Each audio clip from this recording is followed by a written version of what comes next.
Chère Ildita, Aleidita, Camilo, Celia et Ernesto. Si vous devez un jour lire cette lettre, ce sera parce que je ne serai plus parmi vous. Vous ne vous souviendrez presque plus de moi et les plus petits auront oublié. Votre père a été un homme qui a agi selon sa pensée et a été certainement fidèle à ses convictions. Grandissez comme de bons révolutionnaires. Étudiez beaucoup pour pouvoir dominer la technique qui permet de dominer la nature. Souvenez-vous que c'est la révolution qui est importante et que chacun d'entre nous pris isolément ne vaut rien. Soyez surtout capable de sentir au plus profond de vous-même toute injustice commise contre quiconque en quelque partie du monde. C'est la plus belle qualité d'un révolutionnaire. À toujours, mes enfants, j'espère vous voir encore, un grand et fort baiser de papa.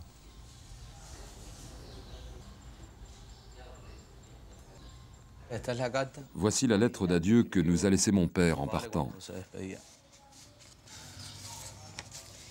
Quand as-tu lu cette lettre pour la première fois? Cette lettre, c'est ma mère qui nous l'a lue. Elle nous a tous réunis. Ça a été, je n'oublierai en fait jamais, même si je n'avais que 5 ans. On s'est tous mis à pleurer.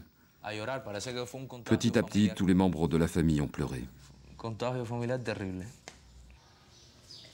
Il vous demande d'être de bons révolutionnaires. C'est pas difficile à réaliser? Si, évidemment que c'est difficile.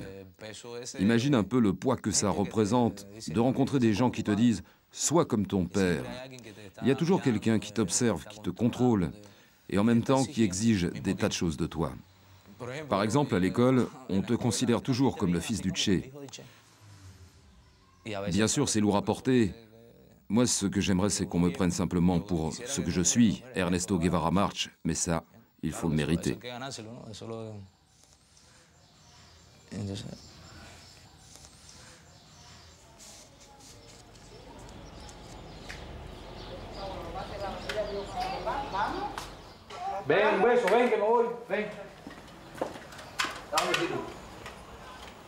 Ernesto a 32 ans.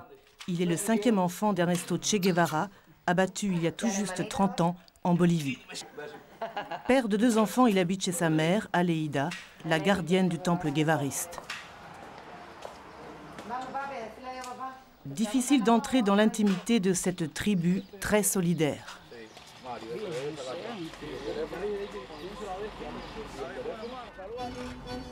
Ernestico, comme on l'appelle à Cuba, réalise un vieux rêve. Partir sur les traces de son père pour chercher l'homme derrière le mythe.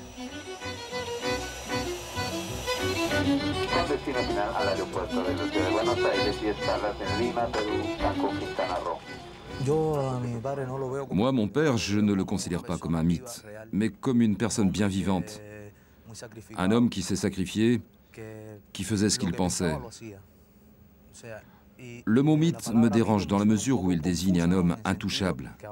Or pour moi, mon père n'est pas intouchable. Je ressens le besoin de connaître davantage sa vie, pas celle de Che Guevara, mais d'Ernesto Guevara de la Serna, tel qu'il a été, ce qu'il a fait en Bolivie, en Argentine, au Mexique, et à la manière dont il a évolué à Cuba. Mon père en tant que tel, en tant que père. Le voyage initiatique commence en Argentine. C'est ici qu'est né Ernesto Guevara le 14 juin 1928. Le père, qui s'appelle aussi Ernesto, est ingénieur. Il est très épris de la belle Celia qui a défié sa famille pour l'épouser. Parmi les ancêtres, on trouve un vice-roi d'Espagne, des chercheurs d'or et des barons du bœuf.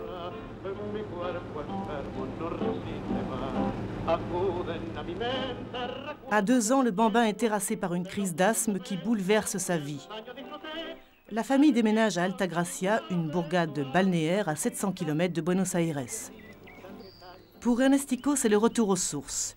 Il retrouve Juan Chilo, peintre en bâtiment, avec qui son père a fait les 400 coups, autour de la maison des Guevara.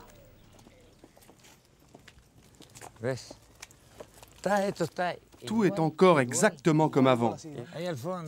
Là-bas, au fond, il y avait un petit hangar où on préparait de la soupe de chat. Parce que quelqu'un avait dit à Ernesto que c'était un bon remède contre l'asthme. Alors la nuit, on partait chasser le chat, on avait un chien et une vanne de long rifle.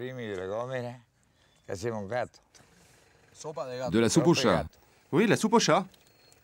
Et il mangeait ça. Oui. Vous aussi, vous en mangiez? Ah non, pas moi, quelle horreur. C'est lui qui devait la manger. Le père Guevara est un libéral franchement bohème qui soutient les républicains espagnols et pourchasse les nazis. La mère brave les conventions en ouvrant sa maison à tous les exclus du quartier.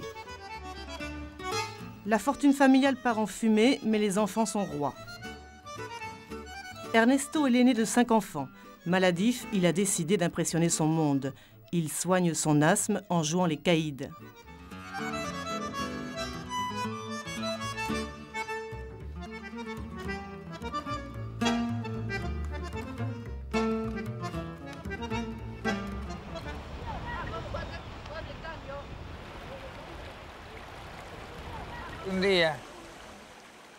Un jour, Ernesto m'a dit « Tu vois la montagne là-bas ?» J'ai décidé de la traverser pour aller à San Clemente. Je lui ai dit « Non mais t'es pas fou? T'as vu la trotte qu'il y a ?» Et il m'a répondu « C'est ça ou rien, sinon j'y vais seul. » Alors on a emporté un peu de viande, du pain, et puis on est parti. On a marché pendant 4 jours. Il y avait au moins 100 km.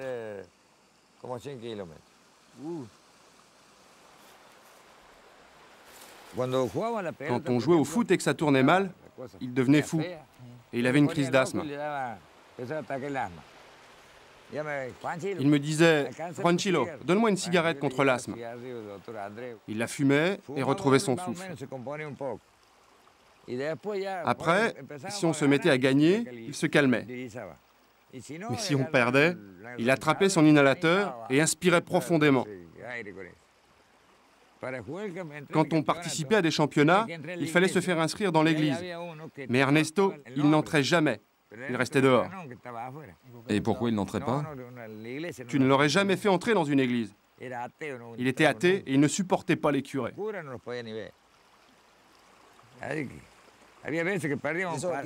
Mais pourquoi mes grands-parents étaient athées, eux aussi? Eux, je ne sais pas, mais lui, si. À 14 ans, direction Cordoba, la capitale régionale. Collège oblige. C'est l'époque de Juan Perón, le colonel populiste. À l'instar de ses parents, Ernesto est un antipéroniste résolu. C'est un adolescent frondeur qui dévore les bouquins et tient tête à ses professeurs. Ses anciens camarades appartiennent aujourd'hui à la classe moyenne argentine. Du fond de leur retraite, une question les obsède. Pourquoi est-il mort au fin fond de la Bolivie? Bonjour. Bonjour, laisse-moi t'embrasser. Tu ressembles à ton père à l'époque où nous le fréquentions. Il avait les cheveux aussi courts que toi. On le surnommait le tondu. Et quand on lui demandait pourquoi tu te coiffes comme ça, il nous répondait « Parce que comme ça, j'ai pas besoin de me peigner. »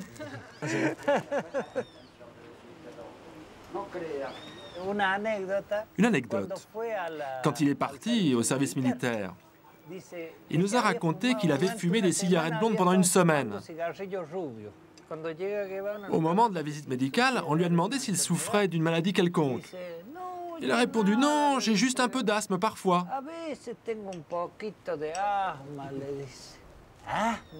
De l'asthme, a fait le médecin en le regardant. Il l'a examiné au stéthoscope et il a dit « Juste un peu d'asthme. C'est bon, vous êtes réformé. » C'est ce qu'il cherchait, n'est-ce pas? Oui, bien sûr. Je voudrais te poser une question un peu délicate, un peu pernicieuse. Pourquoi le Che a-t-il été abandonné par Fidel Castro? Non. Celle qui sait vraiment coltiner le sujet à fond, c'est ma mère. Elle m'a souvent parlé du respect, de la tendresse qu'éprouvait mon père à l'égard de Fidel. Et c'était réciproque. Et si c'était pas le cas, ça ferait longtemps que je me serais barré de Cuba. Ton père aurait dû vivre au lieu de se faire massacrer par les Boliviens. Moi, je crois plutôt que mon père n'était pas du genre à avoir des limites. Il voulait les dépasser. Qui aurait pu l'arrêter, le tondu, à votre époque? Vous? Ou encore vous? Personne ne pouvait l'arrêter. En ce temps-là, personne n'aurait pu l'arrêter. Vous voyez bien, alors essayez d'imaginer le Che des années plus tard, quand il était déjà un homme mûr. Qui pouvait l'arrêter? Fidel n'a pas pu. C'est vrai ce qu'il dit. Guevara a placé son idéal au-dessus de sa vie. Et s'il avait vécu, il serait peut-être comme nous. C'est-à-dire rien. Ça, c'est pas vrai, je ne le crois pas.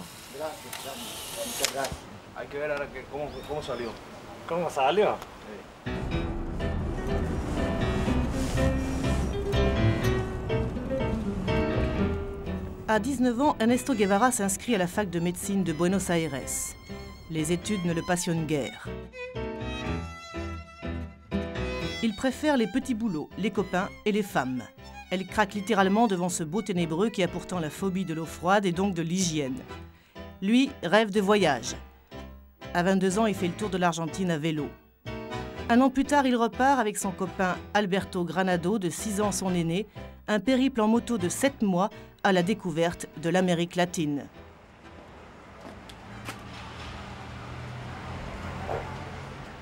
De cette maison, Alberto Granado et Ernesto Guevara ont entrepris un voyage qui a influencé le cours de l'histoire de l'Amérique, hommage du peuple de Cordoba. C'est le seul hommage que j'ai vu ici. Il n'y a pas une rue qui porte son nom, pas une place.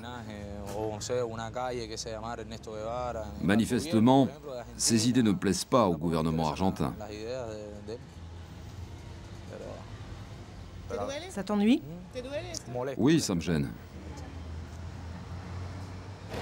À Cuba, Ernestico retrouve Alberto Granado, un vieil ami de la famille qui a rejoint son père juste après la Révolution.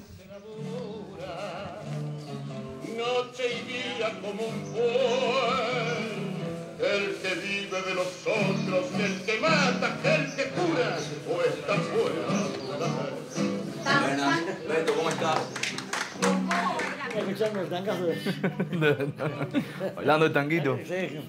¿Cómo está? Là, c'est quelques heures avant le départ sur une Norton 1939 500 cm3. Tout était fin prêt.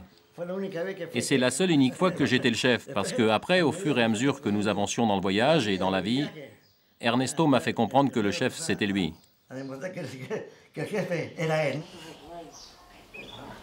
Ce n'était pas facile d'être l'ami d'Ernesto. Il fallait observer une ligne de conduite assez stricte. Il donnait toujours l'impression qu'il vous examinait. Au fond, il était drôle, mais il avait une expression très ironique. Une façon assez intransigeante de voir les choses. Ou les gens étaient de la haute, ou c'était des prolos. Il n'y avait pas de demi-mesure. Il était un peu sectaire. L'une des choses qui m'impressionnait le plus chez lui, avant qu'il ne devienne le Che, c'est qu'il avait un petit carnet dans lequel il prenait des notes. Il écrivait par exemple « Jules Verne, j'ai lu 20 000 lieues sous les mers ». Et il me reste encore, et il notait tous les titres qu'il n'avait pas lus.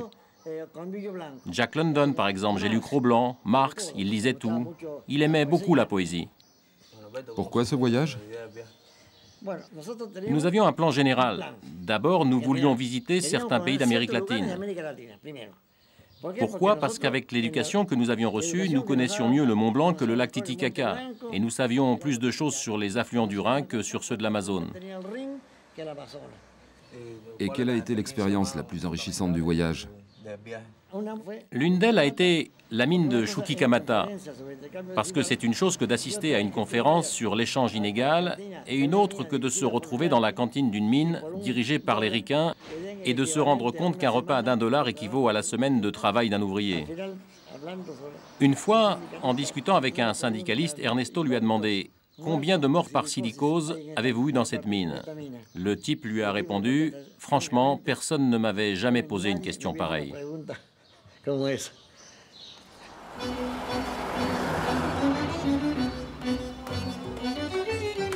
Cette errance sans but m'a changé plus que je ne le croyais.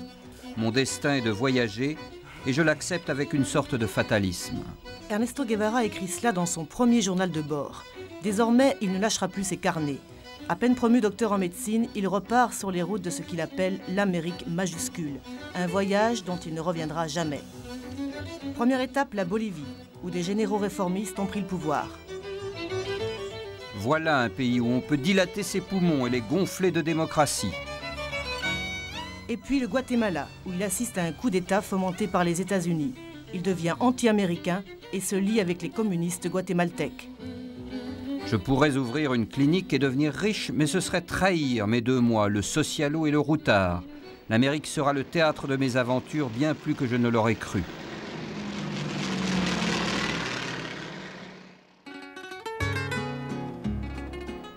Septembre 54, Ernesto Guevara se réfugie au Mexique.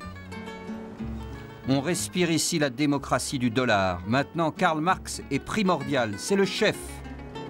Il retrouve Hilda, une péruvienne qu'il avait connue au Guatemala. Il l'épouse et ils ont une petite fille, Hildita. C'est alors qu'arrive de Cuba un certain Fidel Castro, fraîchement libéré de prison avec son frère Raoul. Un véritable coup de foudre. C'est un événement politique d'avoir fait la connaissance de ce révolutionnaire cubain, un homme intelligent, sûr de lui et d'une audace extraordinaire. Les rebelles cubains projettent de débarquer à Cuba pour renverser le dictateur Batista. À Mexico, Ernestico retrouve le Mexicain Banegas, un ancien champion de lutte qui était chargé de la préparation militaire de l'expédition. On était déjà entré dans une phase d'entraînement assez dure quand Ernesto Guevara est arrivé. Il portait des tennis et des vêtements usés mais propres. Il avait aussi un appareil photo. À ce moment-là, je lui ai dit, « Tu vois la montagne là-bas? On va y monter et on va la traverser. » Pendant qu'on montait, je l'ai vu tout d'un coup s'éloigner et s'écarter du groupe.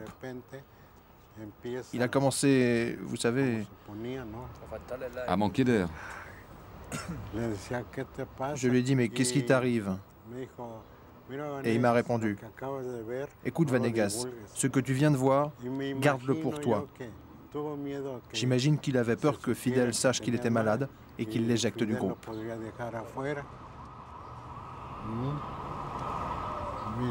Ernestico découvre l'antre de Banegas, l'imprimerie où les Cubains tiraient leurs tracts clandestins. Son père adorait cet endroit.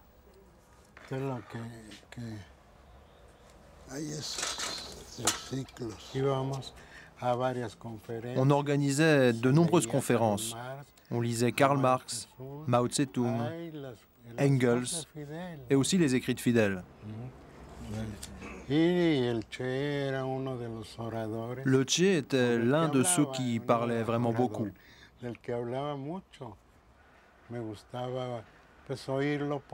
J'aimais bien l'écouter parce qu'il était le plus convaincant.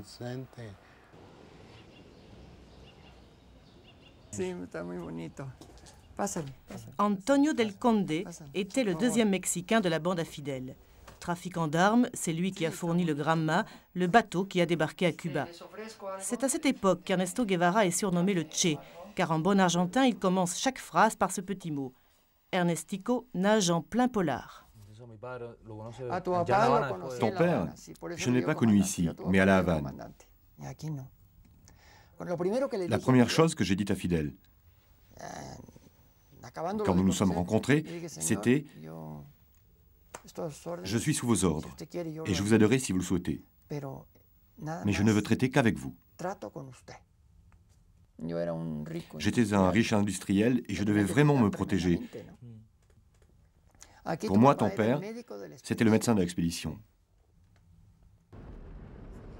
Après avoir redressé quelques torts à Cuba, j'irai n'importe où ailleurs. Quand on a comme moi le virus de la révolution, on ne peut s'en débarrasser que dans la tombe. 25 novembre 56, les 82 mousquetaires de Fidel Castro s'approchent du minuscule Granma.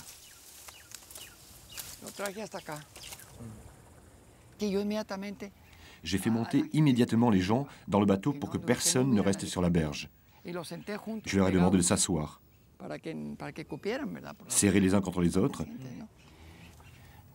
pour que tout le monde entre, parce qu'ils étaient assez nombreux. Il y avait une tension terrible. Je n'avais pas dormi depuis 15 jours avec tout ce travail. Ton père devait être là, sous le pont. Mais il faisait nuit noire. Je ne voulais pas éclairer pour qu'aucun mouvement, aucune silhouette, aucune tête ne soit repérée. Rien de rien. Alors comme tu comprendras, ce n'était guère le moment de procéder à des présentations, de faire des courbettes ou d'échanger des bénédictions. C'était une question de minutes. Mon avenir est lié à la révolution cubaine. Ou je triomphe avec elle, ou je meurs là-bas. Cette partie de l'histoire, Ernestico la connaît bien. Il l'a étudiée à l'école comme tous les enfants cubains. C'est pourtant la première fois qu'il rencontre Arsenio Garcia, l'un des survivants de l'expédition. À une quarantaine de mètres, on s'est échoué dans les marais. C'était au petit matin et on voyait déjà bien la ligne de l'horizon de la côte. Ce qu'on ignorait, c'est où on était. Alors on a reçu l'ordre de se jeter à l'eau. On a lancé un câble à la mer pour ceux qui ne savaient pas nager. On a tous débarqué avec le fusil en l'air.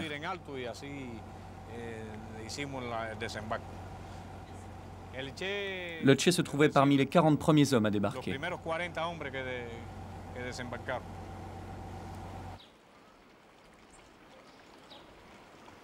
La traversée a été une grande odyssée. Quand on s'est retrouvé en haute mer, tout le monde a entonné l'hymne national. Certains ont commencé à se sentir mal et se sont mis à vomir. Ça a été comme ça pendant les 7 jours qu'a duré la traversée. Le grand mât tanguait méchamment parce que la mer était grosse. Quelqu'un a cassé l'inhalateur avec lequel ton père soulageait ses crises d'asthme.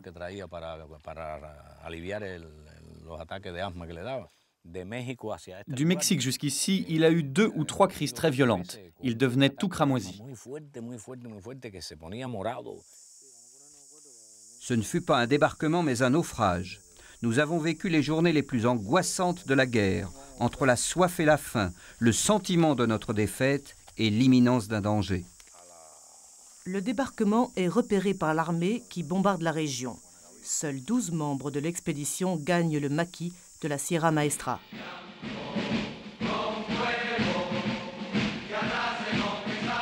Après 2 semaines d'errance, le Che parvient à rejoindre Fidel Castro. Il est toujours le médecin de l'expédition, mais très vite, il gagne ses galons de guérillero.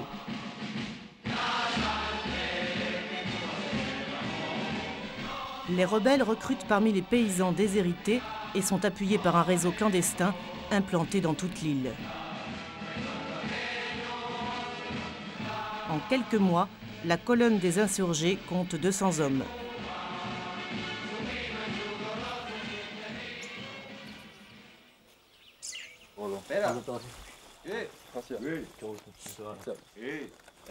C'est ta mule, Polo?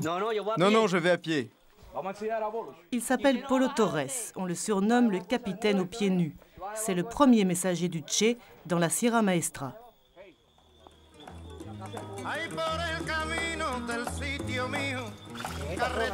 En juillet 57, Fidel Castro crée une seconde colonne avec à sa tête Che Guevara.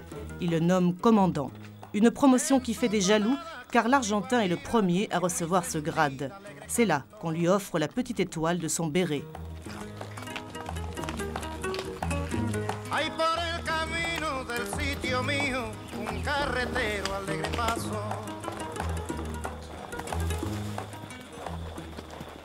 C'est dans la petite ferme de Polo que le Che installe son premier campement avec 75 hommes. L'endroit est si reculé qu'Ernestico n'y était jamais venu. On a passé l'école. Et l'hôpital est là-bas. En bas, il y avait ma maison.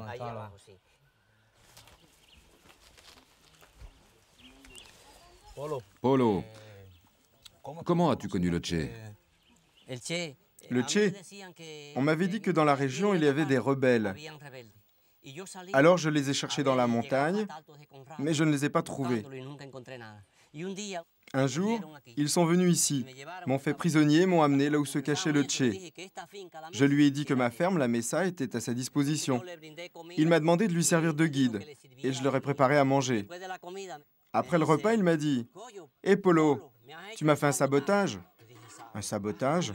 J'avais la trouille et je me suis dit « Putain, je viens juste d'être enrôlé et j'ai déjà fait ma première connerie. » Le Che m'a dit « Les hommes qui n'ont pas vomi ont la chiasse. » Je lui ai répondu que mes bananes plantains, ma viande de porc et ma canne à sucre ne donnaient pas la chiasse, et que si quelqu'un était malade, c'était pas ma faute. Mais dans quel état étaient-ils?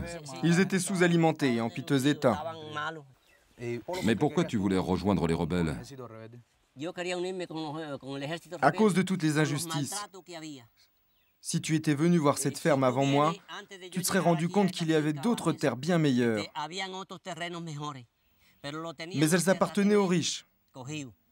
Moi, j'aspirais à une vie meilleure.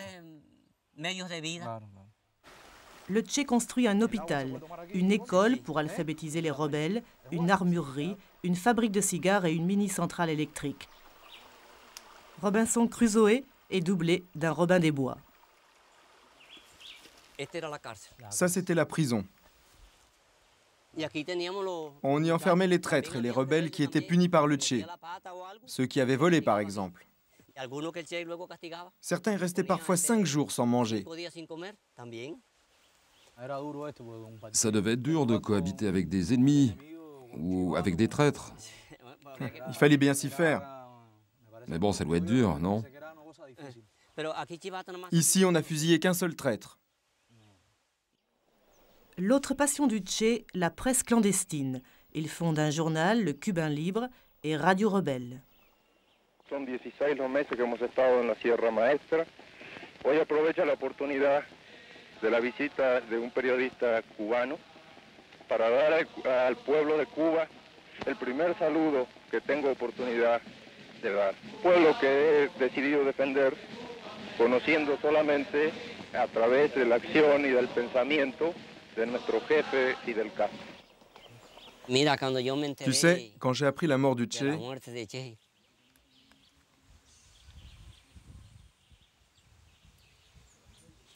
ça a été un moment très dur.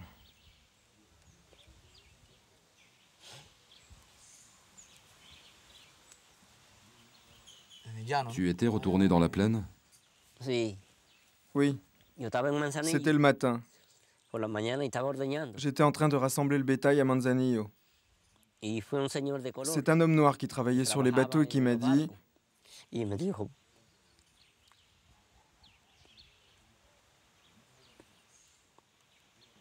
Polo, votre chef a été tué. » J'ai pleuré. Mais le peuple aussi a pleuré.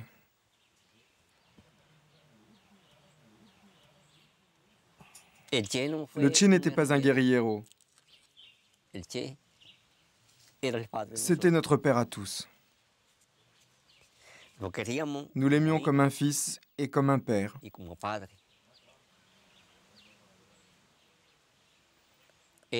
Il est irremplaçable.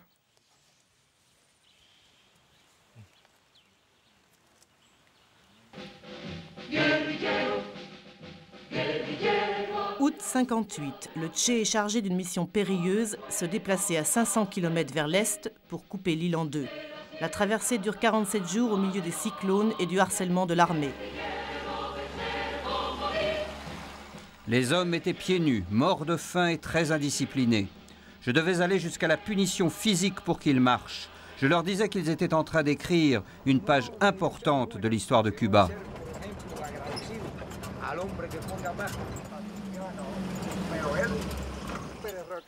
Le Che s'installe dans l'Escambraille où il réalise sa première mission politique, rallier les communistes à Fidel Castro. C'est aussi là qu'il rencontre Aleida, la mère d'Ernestico. Ma mère faisait partie du réseau clandestin et elle avait pour mission de ramener des armes ou de l'argent. Elle était très mince et fixait l'argent sur son ventre avec du sparadrap. Quand la police de Batista a découvert ses activités, les chefs du campement ont décidé de la garder ici, avec eux.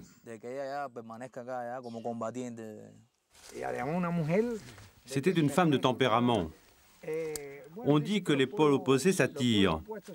Le Che était un homme très posé, très méthodique, et Aleida était, elle, très impulsive. Il avait un châtiment pour chaque infraction. Le Che ne pardonnait pas. Mais cette exigence qu'il avait avec ses hommes, il l'avait aussi pour lui.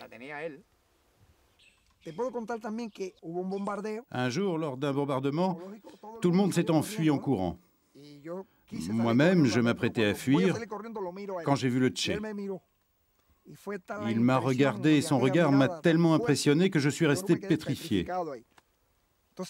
Beaucoup de camarades avaient abandonné leurs armes en s'enfuyant. Alors le Che m'a dit « Ramasse ses armes et suis-moi ».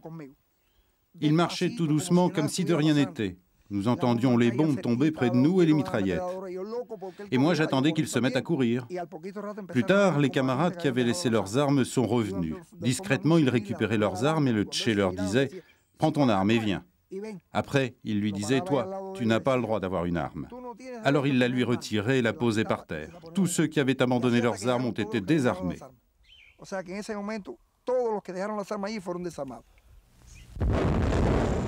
C'est son plus beau fait de guerre, la prise de Santa Clara, la deuxième ville du pays, qui entraîne la chute de Batista. Le Che entre définitivement dans le panthéon des héros. Nous avons gagné la guerre. La révolution ne fait que commencer. Nous représentons l'espoir de toute l'Amérique insoumise. La suite, Ernesto la connaît moins. Son père court sur tous les fronts de la Révolution. À ses côtés, Alberto Castellano, son chauffeur, qui se souvient encore des nuits blanches à répétition. À La Havane, l'une des premières missions du Che, c'est de présider la cour d'appel des tribunaux révolutionnaires. En un mois, 200 agents de Batista sont exécutés.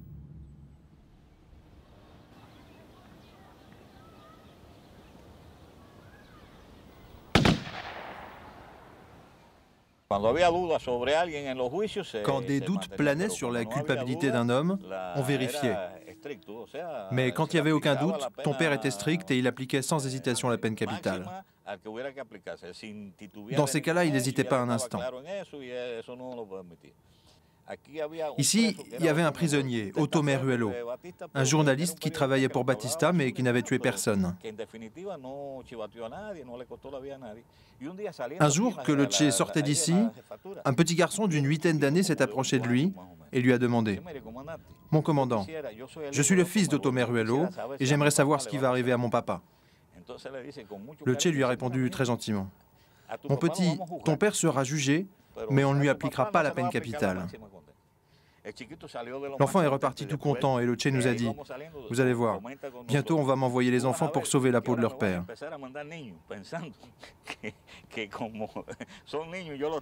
Mais ceux qui devaient y passer, ils y sont passés.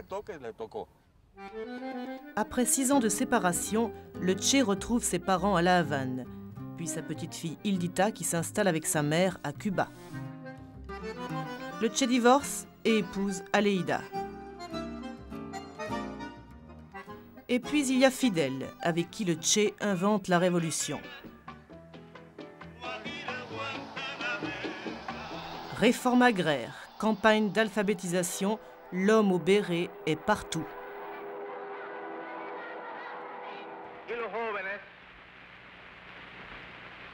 Yo entre ellos, considero de los jóvenes,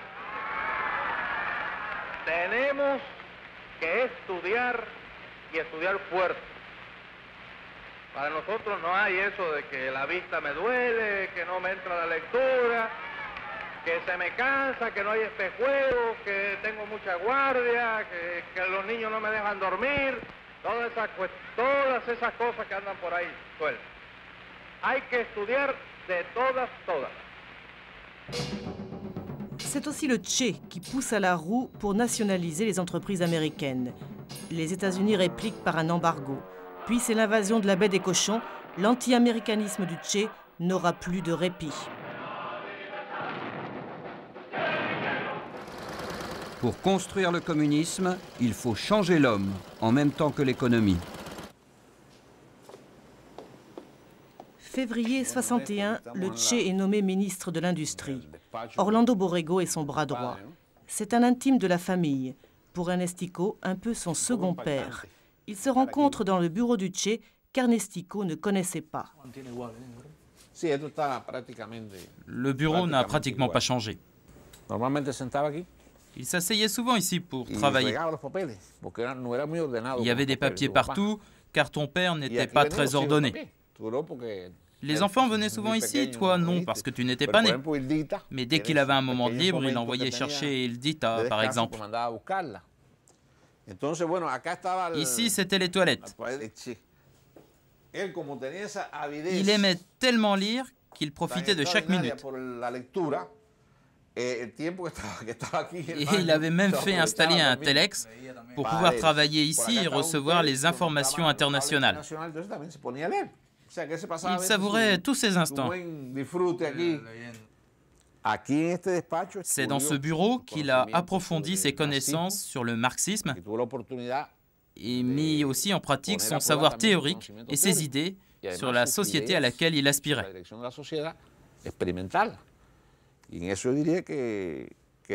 Et ça, c'est grâce à la révolution cubaine qu'il a pu le faire. Le samedi et le dimanche, nous partions d'ici pour aller au travail volontaire, lui en tête. Parfois, il travaillait jusqu'au petit matin et nous appelait sur l'interphone pour nous dire « N'oubliez pas que nous partons demain à 4 heures du matin pour le travail volontaire. »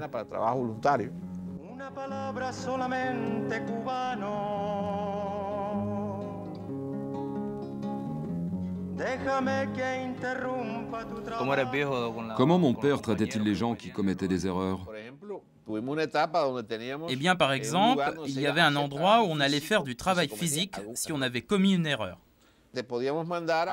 C'était le camp de Guanacabibes, un lieu éducatif où on passait 15 jours, voire un mois à travailler dans la production agricole.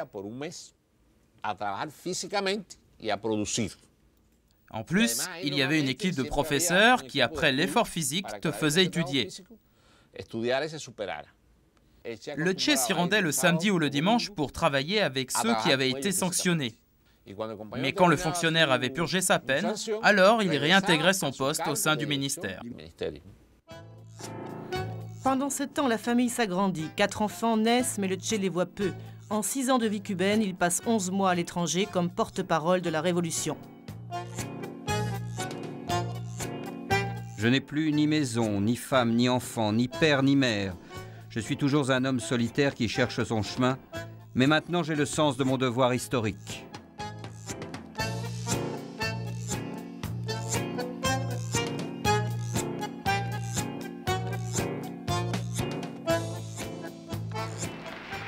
C'est son dernier coup d'éclat public.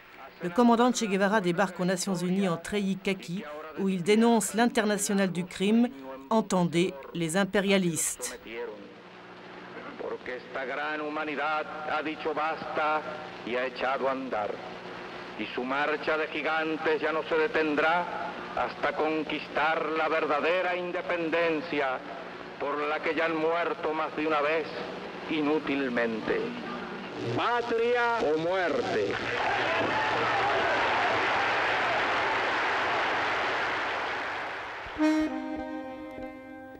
Après 3 mois d'absence, le Che rentre à Cuba. Il vient de prononcer le fameux discours d'Alger où il accuse les pays socialistes d'être complices de l'impérialisme. Moscou n'a pas apprécié, Fidel non plus, assure la rumeur. Ce sont les dernières images filmées du Che vivant. Après, il disparaît. Les services secrets cubains lui transforment le visage pour qu'il puisse quitter clandestinement Cuba.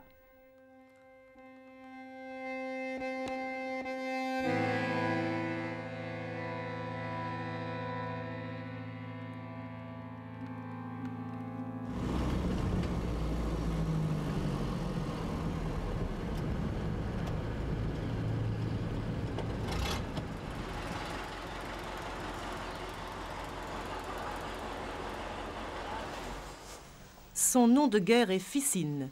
Il travaille au ministère de l'Intérieur et est dentiste de profession. Il a participé à la transformation physique du Che. Pour la première fois, il sort de l'ombre. Ernestico avait souvent entendu parler de lui, mais il ne le connaissait pas. En quoi a consisté votre travail? D'abord, je lui ai transformé la dentition. Pour ça, j'ai fabriqué une prothèse dentaire que j'ai fixée sur sa propre dentition. Il fallait procéder dent par dent. Quant aux cheveux, je les ai arrachés à la cire, sans anesthésie. Il supportait la douleur. Ça fait mal? Oui, énormément.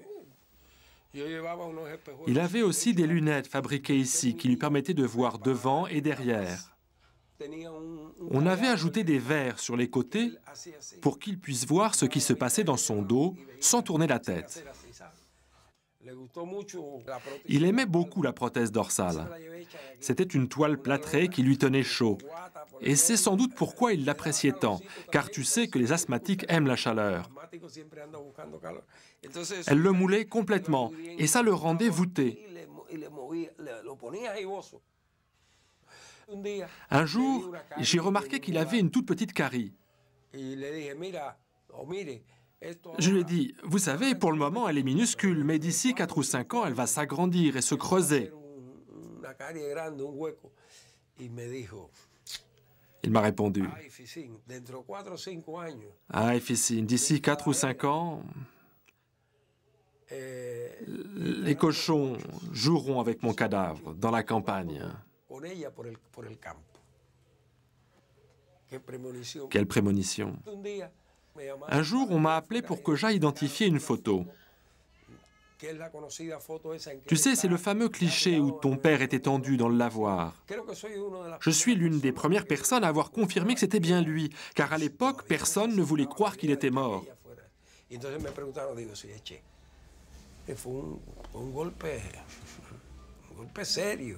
C'était un coup très dur. Tellement dur qu'on n'a jamais pu s'y faire.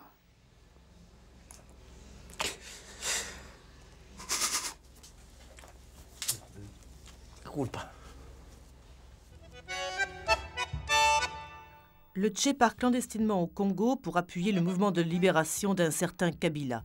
L'expédition tourne au fiasco. C'est l'histoire d'un échec. Nous ne pouvons pas libérer tout seul un pays qui ne veut pas se battre. Jamais je ne me suis senti aussi seul. 1000 rumeurs circulent sur la disparition du Che. Certains affirment même que Fidel l'a fait assassiner. Castro décide alors de rendre publique la lettre d'adieu du Che. Otras tierras del mundo reclaman el concurso de mis modestos esfuerzos. Y llegó la hora de separarnos. En los nuevos campos de batalla llevaré la fe que me inculcaste, la sensación de cumplir con el más sagrado de los deberes. Luchar contra el imperialismo donde quiera que esté. Esto reconforta y cura con creces cualquier desgarradura. Désormais, le Che est condamné à la clandestinité. Il repasse par Cuba, transformé par les bons soins de Ficine, avec un faux passeport au nom de Ramon Benitez. Son objectif, s'entraîner avec une quinzaine d'hommes pour partir cette fois en Bolivie. Parmi eux, Urbano, un compagnon de la première heure. Quand on est arrivé sur les lieux de l'entraînement, on nous a présenté cet Espagnol en costume bleu, avec un faux col, des bottines et un chapeau de paille sous le bras. Avec son accent espagnol, il a inspecté tout le peloton en souriant. Et tout à coup, il s'est mis à parler avec un accent argentin. Et il a dit à notre chef, « Qu'est-ce que je leur dis? Que ce sont des merdeux ?» Alors son ancien bras droit l'a reconnu et s'est exclamé, « Mais putain, c'est le Che !» On s'est tous embrassés et à partir de ce moment-là, c'est le Che qui a dirigé nos entraînements. Mon père vous a expliqué pourquoi il avait choisi la Bolivie?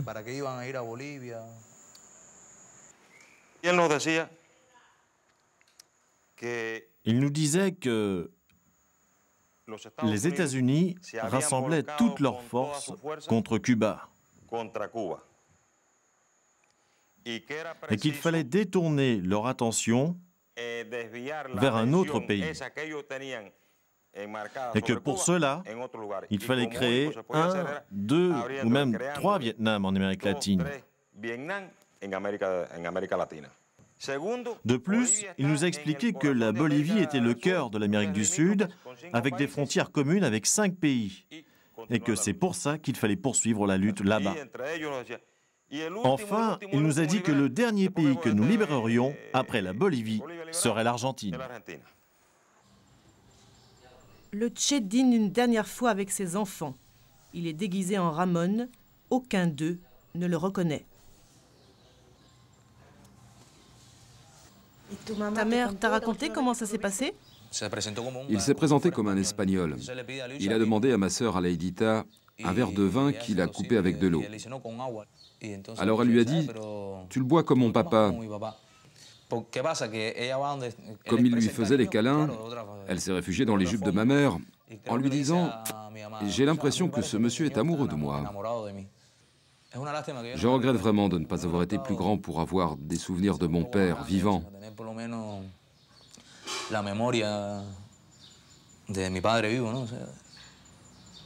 J'ai souvent rêvé de lui. Une fois, j'ai même rêvé que j'étais avec lui en Bolivie.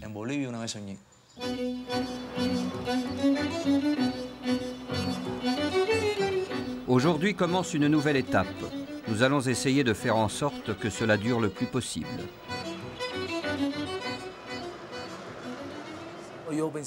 J'ai toujours pensé qu'il fallait qu'un jour, je me confronte à ce pays. Mais bon, même si tu te protèges, tes sentiments finissent toujours par te trahir. Ici, tu es plus ou moins clandestin. Pourquoi tu te caches? Tout simplement parce que je n'ai pas le choix. Ici, on m'a demandé de garder le profil bas, on m'a demandé d'éviter la presse, alors je suis bien obligé de m'y tenir. Ça veut dire que Che Guevara est toujours un sujet délicat entre Cuba et la Bolivie? Oui, c'est toujours une épine entre les deux pays.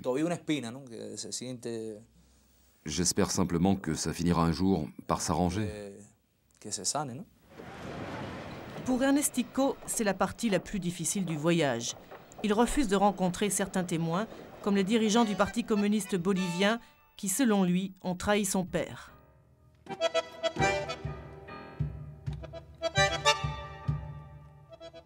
Décembre 66. Mario Monrey, le chef du Parti communiste bolivien, rencontre le Che. Il lui demande la direction de la guérilla. Le Che refuse. C'est la rupture. Commence alors la descente aux enfers. Les 50 guérilleros sont isolés dans une montagne inhospitalière où il n'y a rien à manger, ni âme qui vive. Mars 67. Un accrochage prématuré avec l'armée déclenche la guerre. Le commandant Rubén Sánchez est tombé dans la 3e embuscade tendue par la guérilla. Il y a 7 morts, 5 blessés et 22 prisonniers dont un commandant. Quand ils m'ont fait prisonnier, Inti est venu me voir et l'affrontement a été très dur. Je lui ai dit, comment pouvez-vous prétendre être communiste alors que vous tuez mes soldats qui sont tous des ouvriers et des paysans? Inti m'a répondu que je ne devais pas rester au sein des forces armées, car elles défendaient les structures oligarchiques et les propriétaires terriens.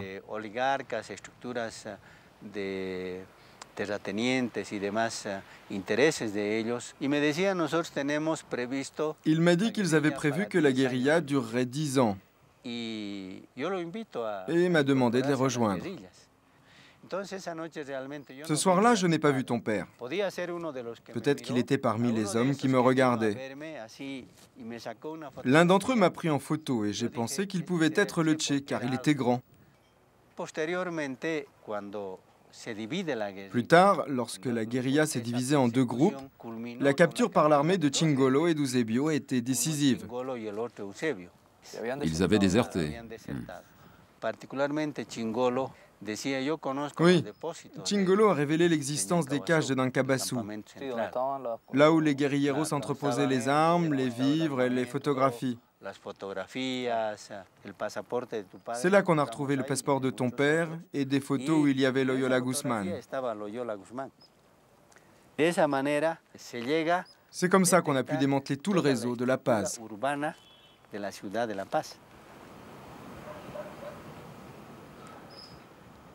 Les caractéristiques du mois sont les suivantes. Absence totale de contact avec la Havane et La Paz. Le moral des hommes est en chute. Les paysans ne nous aident en rien et se transforment en délateurs. Fin septembre, la guérilla ne compte plus que 17 hommes affamés et malades. Elle s'approche du village de La Higuera. Au même moment, 600 rangers boliviens, entraînés par des instructeurs américains, sont déployés dans la région. À La Higuera, Ernestico accepte de sortir de son anonymat. Il est reçu comme un héros.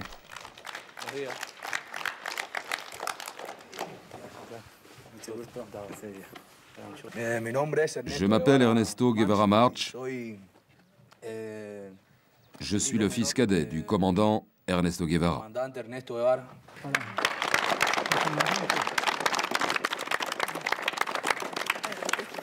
Venga, por acá. Acá.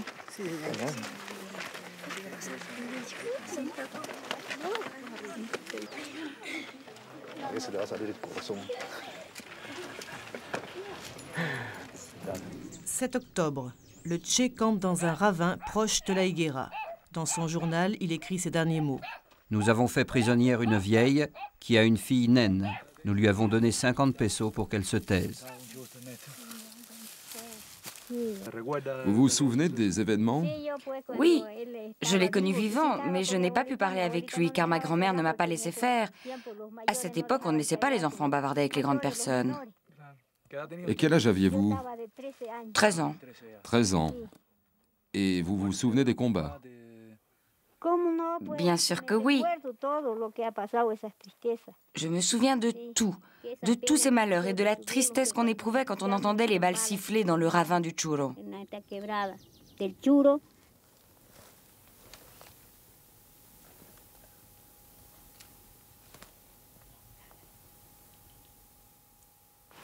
8 octobre au petit matin, un paysan repère les guérilleros et les dénonce à l'armée.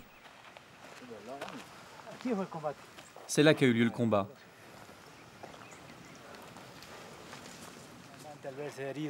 Ton père a été blessé et s'est réfugié dans ce ravin.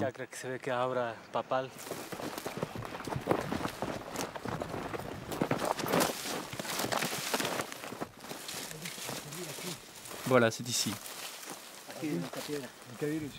Et les soldats étaient où? Ils encerclaient les montagnes.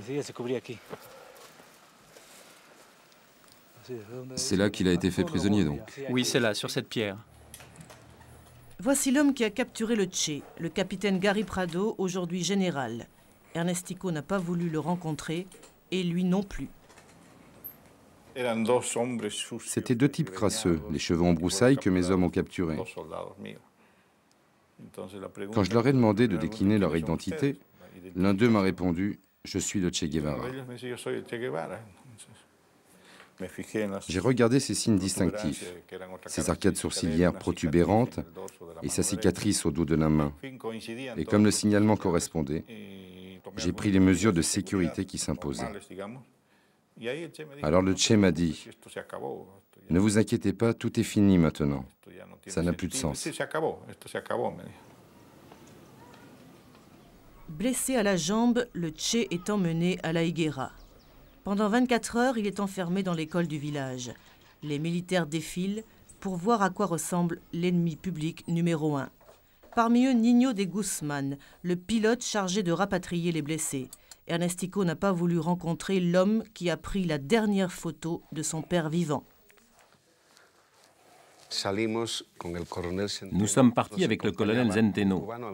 Un Américain d'origine cubaine, Félix Rodriguez, agent de la CIA, nous accompagnait pour identifier le Che. Il était assis sur un banc, dos au mur, mains liées par une cordelette. C'était ça le Che. Il était dans un état physique et moral déplorable. Je me suis assis près de lui et nous avons discuté. Il m'a demandé ce qu'on allait faire de lui.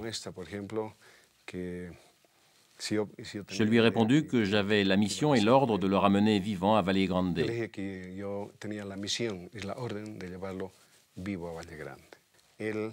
Et il m'a rétorqué qu'il était sûr qu'il ne reverrait pas le soleil se lever.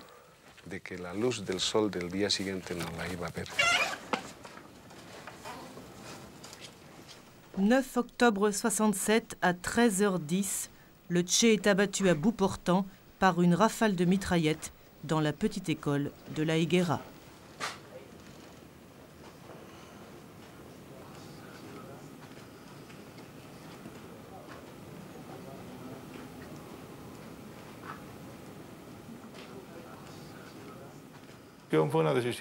Ça a été une décision commune entre le président de la République, René Barrientos, et le chef des armées, le général Alfredo Vanda.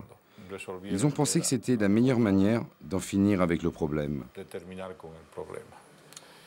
Pourquoi? Apparemment, ils ont préféré éviter un procès qui l'aurait rendu encore plus populaire. Ça aurait été un facteur d'agitation permanente et ses partisans auraient essayé de le libérer à tout prix.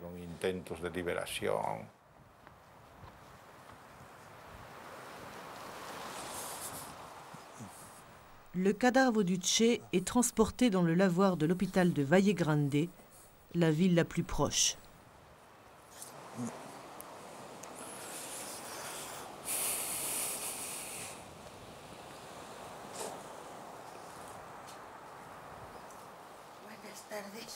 L'infirmière Susana Osinagas est de garde ce jour-là. Vous lui ressemblez. Je n'oublierai jamais votre père. Le 10 octobre, on nous a dit que le Che allait arriver avec des guerrilleros. Nous ne savions pas qui c'était.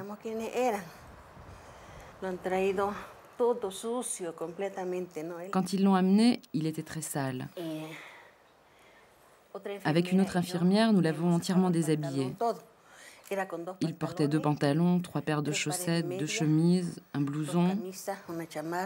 Nous l'avons lavé de la tête aux pieds. Sa tête était ici. Oui, et les pieds là. Et il y avait aussi 2 autres guerrilleros. Oui. Le docteur m'a envoyé chercher 1,5 litre de formol qu'il a injecté dans la horte. Tout l'après-midi, les gens ont défilé pour venir le voir.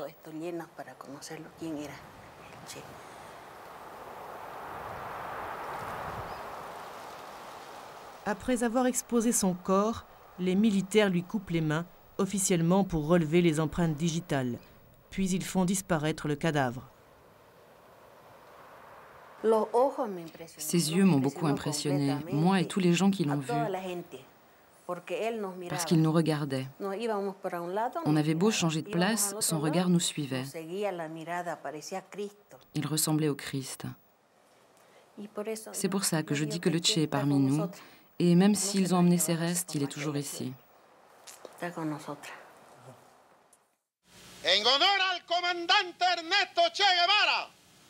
C'est seulement 30 ans après que les restes du Che sont retrouvés dans une fosse à Valle Grande. Ils sont rapatriés à Cuba. Aleidita, la sœur d'Ernestico, prend la parole.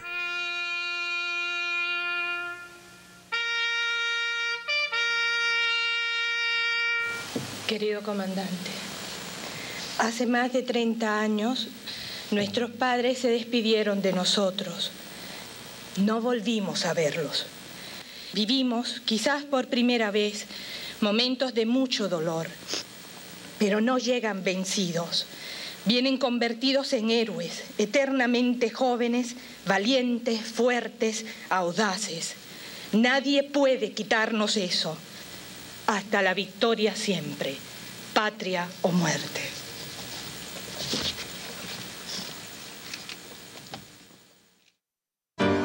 Vuelvo al sur, como se vuelve siempre al amor.